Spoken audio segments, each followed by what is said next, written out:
10th class. हम आपको lesson पढ़ा रहे थे।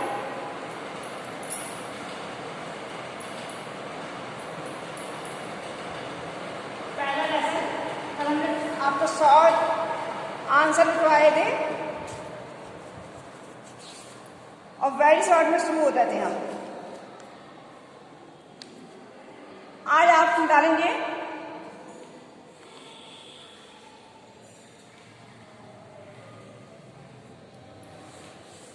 पारिवारिक बजट से आप क्या समझती हैं।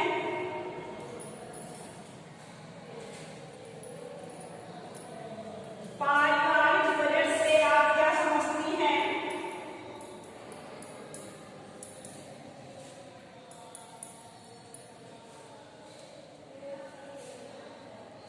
बजट के विभिन्न प्रकारों का वर्णन कीजिए। बजट के विभिन्न प्रकारों का वर्णन कीजिए।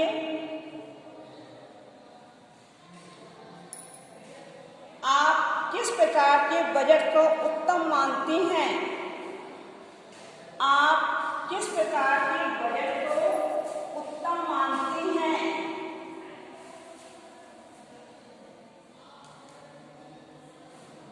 अथवा बजट क्या है।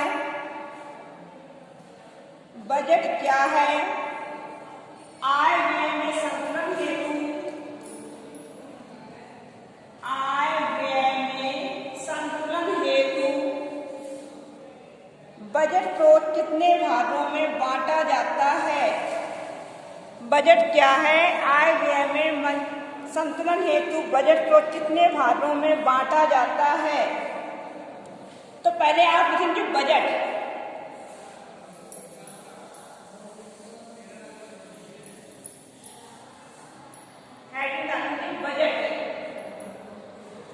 तो लिखिए इसमें किसी परिवार के एक निश्चित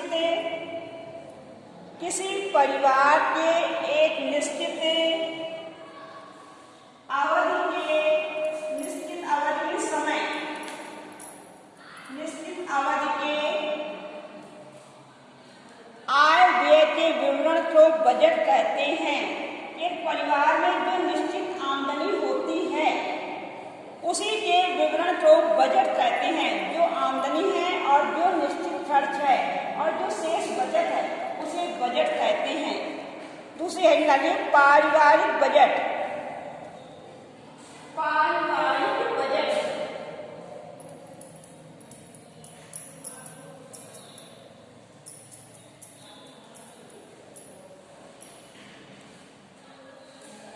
इसमें लिखिए किसी परिवार की निश्चित समय की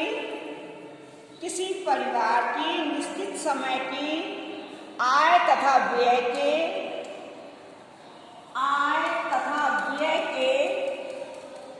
लेखे को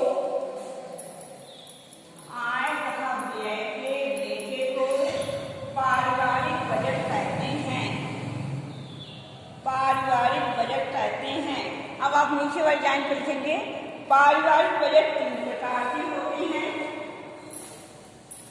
पारिवारिक बजट 3 प्रकार के होते हैं। तो पहला है संतुलित बजट।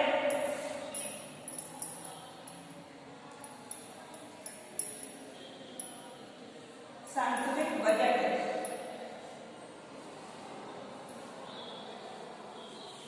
तो लिखिए इसमें व्यय और आय दोनों समान होती है। इसमें व्यय तथा आय दोनों समान होती है। इसमें ना तो बचत होती है और ना ही घाटा। इसमें ना तो बचत होती है और ना ही घाटा अर्थात ना ही हानि। इसमें ऋण लेने की आवश्यकता नहीं होती है। इसमें ऋण लेने की आवश्यकता नहीं होती है। कहने का तात्पर्य यह है कि जितनी आमदनी होती है उतना ही खर्च होता है। बचत भी नहीं होती है तो कर्ज लेने की भी आवश्यकता नहीं होती है, जिसे हम संतुलित बजट कहते हैं। दूसरा है बचत का बजट। दूसरी हेडिंग है बचत का बजट।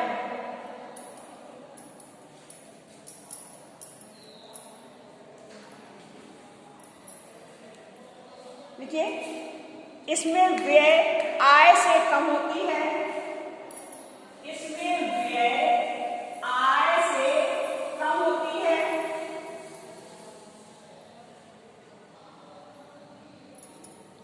तथा कुछ बचत भी हो जाती है। कहें आमदनी ज्यादा है और खर्चा कम है, इसमें बचत हो जाती है, इसे हम कहते हैं बचत का बजट। तीसरी हेडिंग है घाटे का बजट।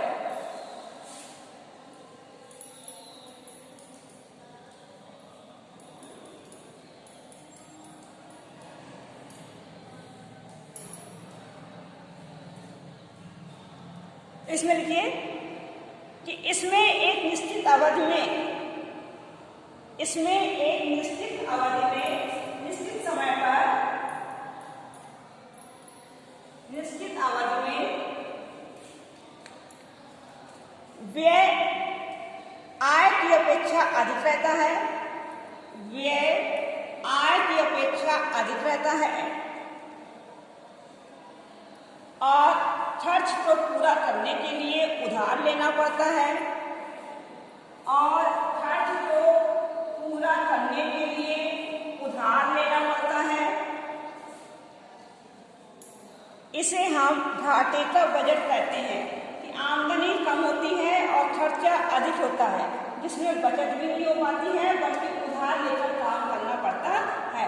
इसे हम कहेंगे घाटे का बजट। नीचे आप नीचे लाइन पे लिखेंगे तो बजट का बजट, बचत का बजट उत्तम माना जाता है, बचत का बजट उत्तम माना जाता है।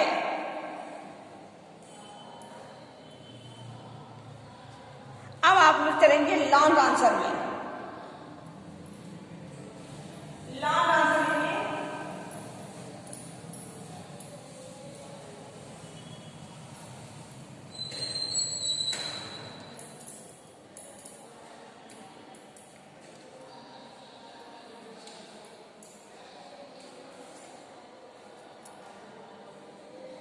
देखिए, बजट का क्या अर्थ है और बजट बनाने के क्या लाभ हैं।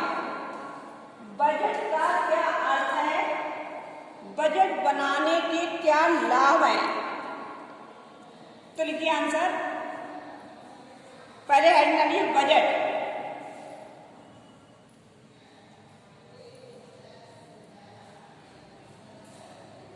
देखिए, किसी परिवार के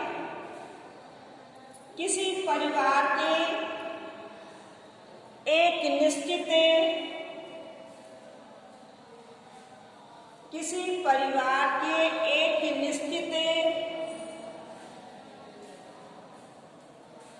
आय व्यय के, एक निश्चित समय के आय व्यय के विवरण को बजट कहते हैं। किसी परिवार के एक निश्चित समय के आय व्यय के विवरण को बजट कहते हैं। अब आप हेडिंग बजट बनाने से लाभ, बजट बनाने से लाभ।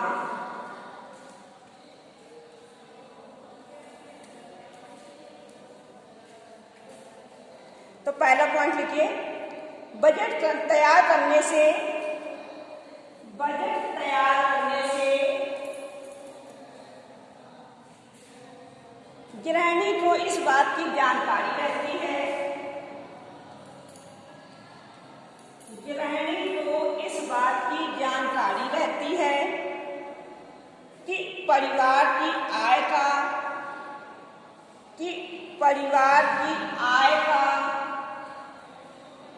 उचित रूप से, परिवार की आय का उचित रूप से उपयोग हो रहा है अथवा नहीं, परिवार की आय का उचित रूप से प्रयोग हो रहा है अथवा नहीं। दूसरा पॉइंट डालिए,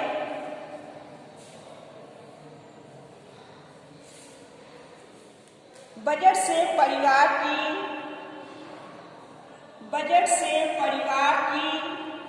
अनिवार्य आवश्यकताओं की पूर्ति में सहायता मिलती है। बजट से परिवार की अनिवार्य आवश्यकताओं की पूर्ति में सहायता मिलती है। नंबर 3 लिखिए, परिवार की आमदनी का कितना हिस्सा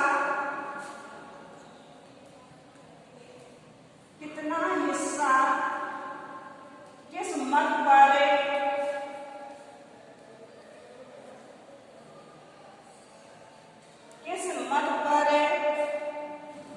खर्च हुआ, इस बात की जानकारी हो जाती है। नंबर 4, अपव्यय को सरलता से रोका जा सकता है। अपव्यय को सरलता से रोका जा सकता है। नंबर 5, अनावश्यक वस्तुओं की खरीद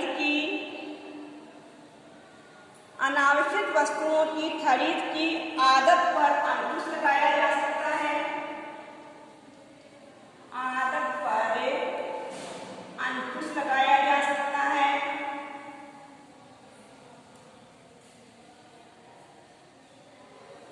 नंबर 6, बजट बनाने की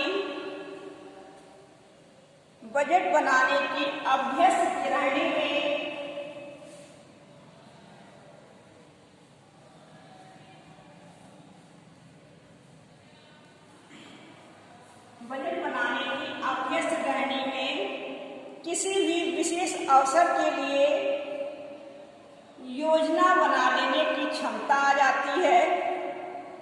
बजट बनाने की अभ्यस्त गृहिणी में किसी भी विशेष अवसर के लिए योजना बना लेने की क्षमता आ जाती है।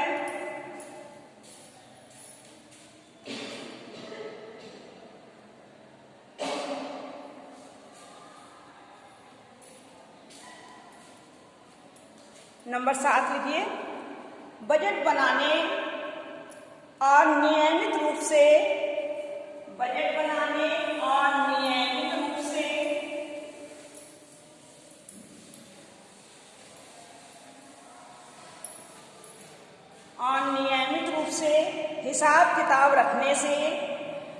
हिसाब किताब रखने से गृहिणी को भविष्य के लिए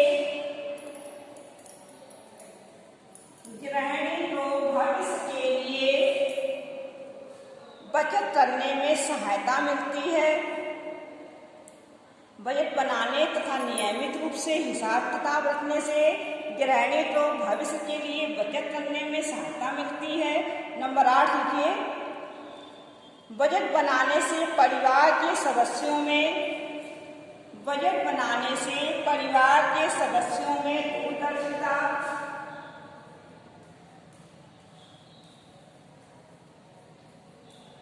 दूरदर्शिता, समय का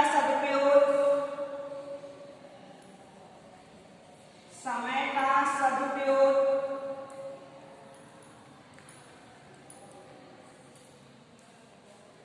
तथा मितव्ययिता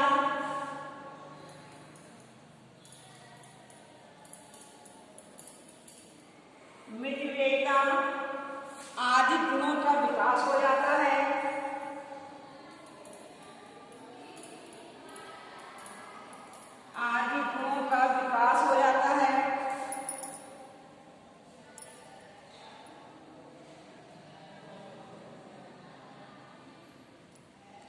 इसमें आंसर भी ये है, ये आंसर आपको पूरा हो गया है।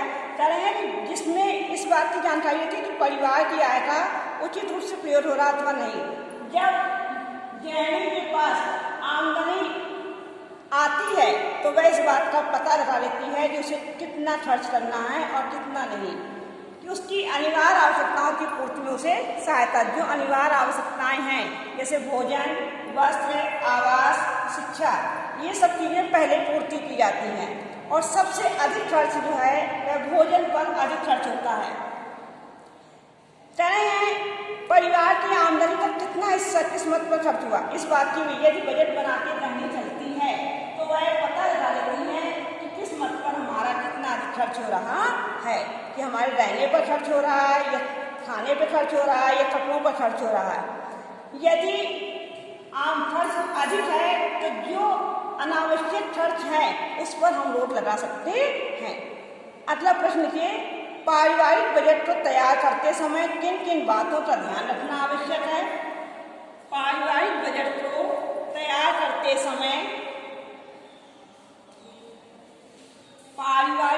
को तैयार करते समय किन किन बातों का ध्यान रखना आवश्यक है, वर्णन कीजिए। अथवा पारिवारिक बजट बनाने के सिद्धांत पर टिप्पणी लिखिए। अथवा पारिवारिक बजट बनाने के सिद्धांत पर टिप्पणी लिखिए। अथवा करके एक प्रश्न और लिखिए, आय व्यय के संतुलन के लिए बजट बनाना आवश्यक है। आय व्यय के संतुलन के लिए बजट बनाना आवश्यक है, इस कथन को स्पष्ट कीजिए। इस कथन को स्पष्ट कीजिए। अथवा बजट निर्माण के विभिन्न चरण लिखिए। बजट निर्माण के विभिन्न चरण लिखिए। तो आप पहले डालेंगे बजट के सिद्धांत। बजट के सिद्धांत।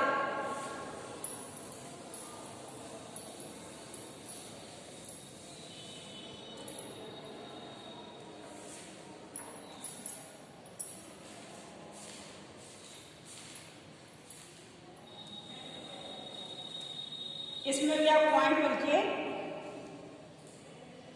गृहिणी को सभी स्रोतों से